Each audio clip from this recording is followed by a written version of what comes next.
El uso de la palabra ahora a una compañera del grupo fundacional del Movimiento de Liberación Nacional Tupamaros, Graciela Jorge.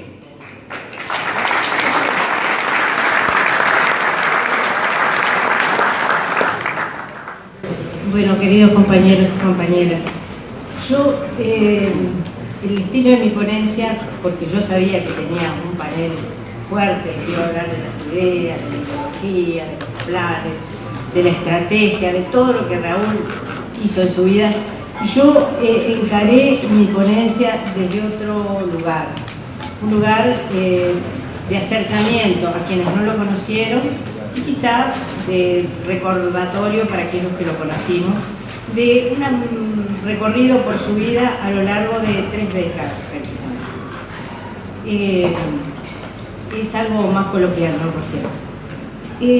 Voy a tratar de relatar esto en una forma ordenada. Mi intención entonces es dar una idea de Raúl inmerso en su tiempo, parte del cual compartí por tramos, de esos tramos en que voy a hablar. Y voy a ser, perdónenme, autorreferencial.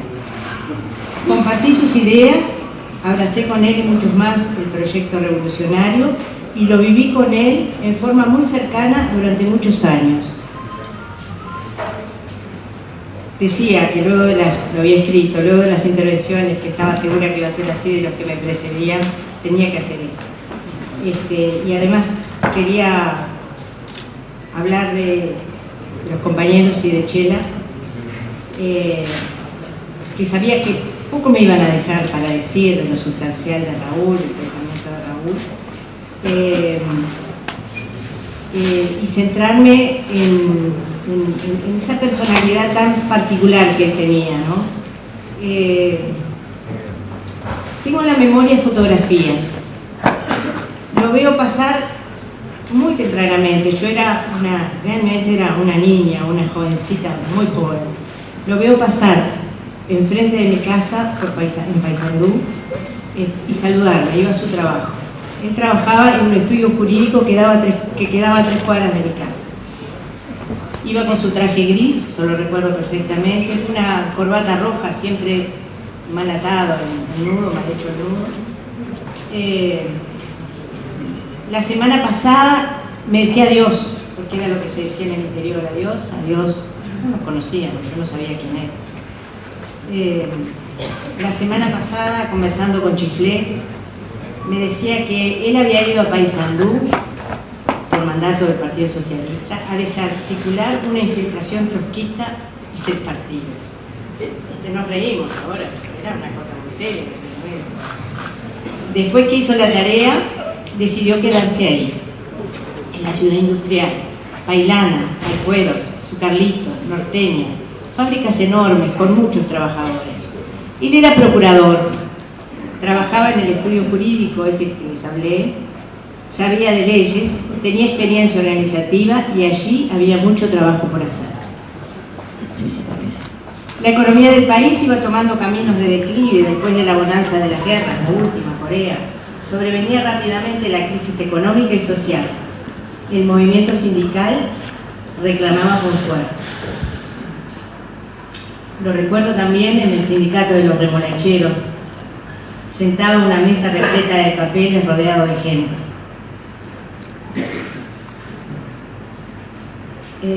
La otra fotografía, que es también de esa adolescencia en Paysandú, es de ese mismo tiempo, un poco después, pero es una fotografía más reconocible.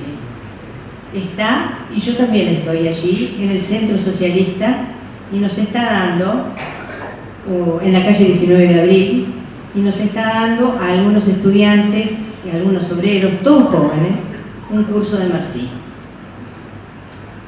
Así que él trabajaba, militaba en el partido, asesoraba sindicatos y nos introducía en el marxismo.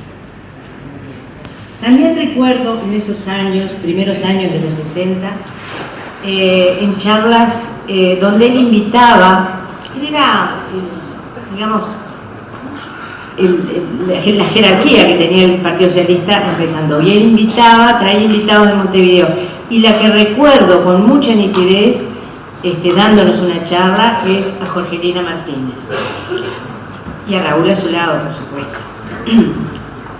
Poco tiempo después, ya viviendo en Montevideo, no lo vi por un tiempo, sí supe de él y me relacioné a través del grupo que integré, el MAC, Movimiento de Ayuda al Campesino, muy conectado con él, con su trabajo organizativo, entré en Bella Unión. En 1963 tenemos un nuevo relacionamiento directo. Después del tiro suizo, donde se sacan los fusiles, acción simbólica si las hubo, él es identificado por una casualidad rarísima junto con otros compañeros, la mayoría del MAC, y decide pasar a la clandestinidad. Es nuestro primer clandestino. Sigue perteneciendo al Partido Socialista, pero las conexiones políticas e ideológicas son más amplias. El MIR, independientes, anarquistas, el MAC. En ese tiempo me tocó ser su correo. Llevaba sus cartas, transmitía mensajes, traía respuestas al apartamento de Violeta, en Rivera y Arcaeta, y en otro apartamento en el centro.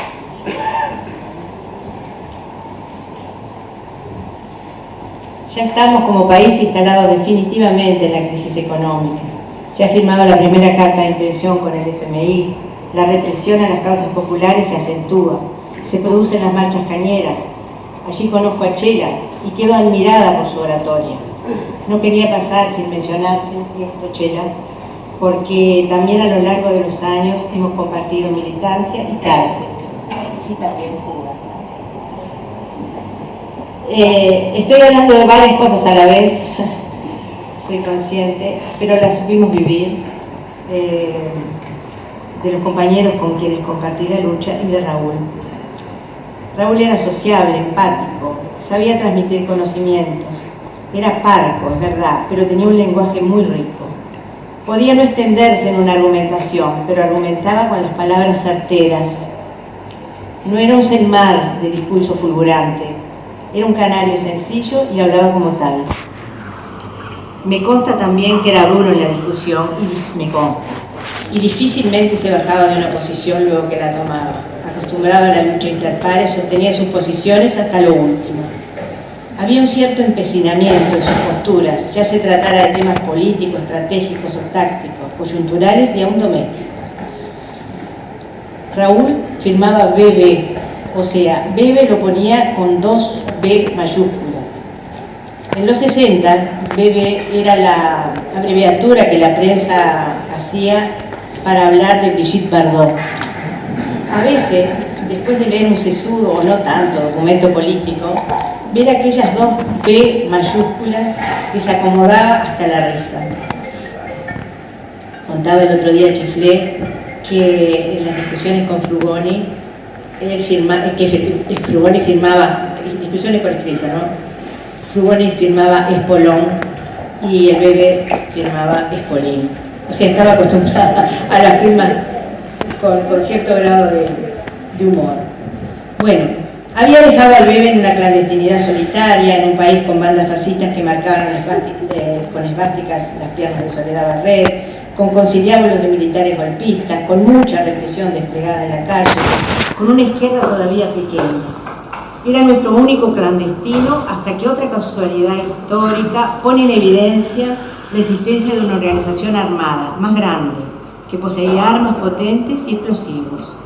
El 22 de diciembre de 1966, cuando el amigo del dueño de una camioneta que se iba a usar, que la teníamos en la calle, se iba a usar en una operación de finanzas, la reconoce en la calle, da aviso a la policía y comienza una persecución por las calles de Montevideo. Allí muere Carlos Flores y a través de él llegan a un núcleo grande del MAC y a militantes socialistas. Detienen compañeros y un grupo grande pasamos a la clandestinidad. Éramos muchos para este país. Éramos muchos, quizás no tanto en números, sino por el impacto político que significaba. Teníamos que ubicarnos en la nueva situación. De día, las playas estaban bien, pero a la noche había que conseguir refugios. En ese fin de año del 66, el BEBE es fundamental, es una pieza fundamental. Hace tiempo el constructor Martínez hizo el rancho de Solimar Norte, está instalado en la zona, circula en bicicleta por los caminos, le vale esa capacidad para mimetizarse con el medio humilde, su ropa pobre, la bicicleta de segunda o tercera mano, su forma de moverse. Así es que él nos dio el primer asilo que necesitábamos. No solo él, pero en gran parte fuimos para allá. El rancho más la carpa están tapados por la vegetación. Poco a poco conseguimos alguna casa cercana donde vivir. Se construyeron cabañas en los alrededores del rancho. El constructor Martínez recorría los cantones por la mañana trayendo los víveres entre los que siempre estaba su gran especialidad, el matambrillo que asaba rápidamente a la llama. Fue una época rica, tuvimos que improvisar la forma de vida, la condición de clandestino nos limitaba, pero a la vez nos exigía formas organizativas creativas. Fue una época de ricas discusiones, del documento 1, de la cosecha de solidaridad. Hay que tener en cuenta que Uruguay no escapaba al clima revolucionario que vivía toda América Latina, y nosotros estábamos metidos de lleno en el paradigma revolucionario de la época. Así se suceden años con gran cantidad de presos políticos, con muertos revolucionarios en las calles, con mártires estudiantiles y obreros. El presidente gobierna con medidas prontas de seguridad que el Parlamento le vota puntualmente. Más adelante, con otra infraestructura, con crecimiento político, división en columnas, nos veíamos menos, pero llegué a ser su fantasma en la dirección. El caso era que si algo le pasara, yo tomaba su lugar, pero eso no pasó, porque curiosamente caímos el mismo día en la calle Almería, con otros compañeros, dirección y fantasmas. Era el 7 de agosto de 1970 y estamos en medio de la gran presión que ejerce el MLN sobre el gobierno de Pacheco Arenco, también la ejerce en Estados Unidos y Brasil, porque teníamos a sus ciudadanos secuestrados. Con ellos presionábamos para la liberación de los presos políticos y otras medidas. Cuando el BEBE llega a la ratonera de Almería, dice, bueno, nos tocaba descansar. Pero lo cierto es que sabíamos que a esa misma hora, pasado el mediodía en Suárez, se discutía la propuesta del MLN con grandes chances de aprobarse. El proyecto se desbarató y veremos por un año los muros de la cárcel, hasta las respectivas fugas de la cárcel de mujeres y de Punta Carreta, que liberan a la casi totalidad de las mujeres y más de 100 compañeros de Punta Carreta. El pasaje de 1971 al 72 marca un jalón de incremento de la represión enorme. Llega un momento en que nos vemos diariamente y recontamos las pérdidas, muertos, presos, presas, infraestructura que cae a pedazos. El invierno, que puede ser muy cruel, es a un tiempo protector. Andábamos por la calle ese invierno de 1972, tapados con gorros y bufandas.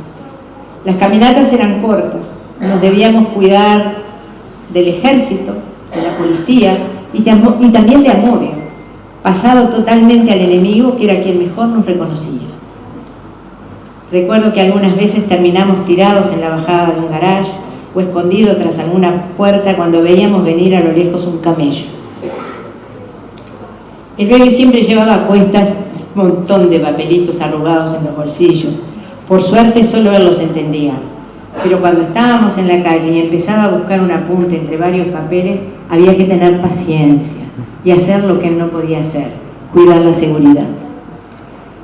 Esto que estoy contando puede parecer a algunos algo ocioso, re sabido, y para otros un lenguaje cifrado. Y estoy pensando en los más jóvenes, pero es que la clandestinidad urbana y abierta que teníamos exigía movimientos callejeros rápidos y que no llamaran la atención. También se desorganizaba muchas veces con sus contactos. De pronto veíamos en un cruce que venían 2 compañeros, a veces hasta 3. Era tradicional que él ante eso ironizara: se me apelotonaron los contactos. Creo que no sospechaba Raúl lo que lo esperaba a él y a otros compañeros y compañeras. Y en el peor pronóstico estaba contemplado el entierro en vida que sufrió junto a otros compañeros por más de una década. Después del 85 y del primer encuentro en el apartamento de la calle Martí, al que concurrimos compartimentados, Iñato y yo, nos juntamos varias veces en la casa de la calle Gida y en alguna reunión antes del viaje a Francia. Voy a dejar por aquí. Quise transmitir mis recuerdos fotográficos, mis recuerdos muy personales, y abuelo de pájaro.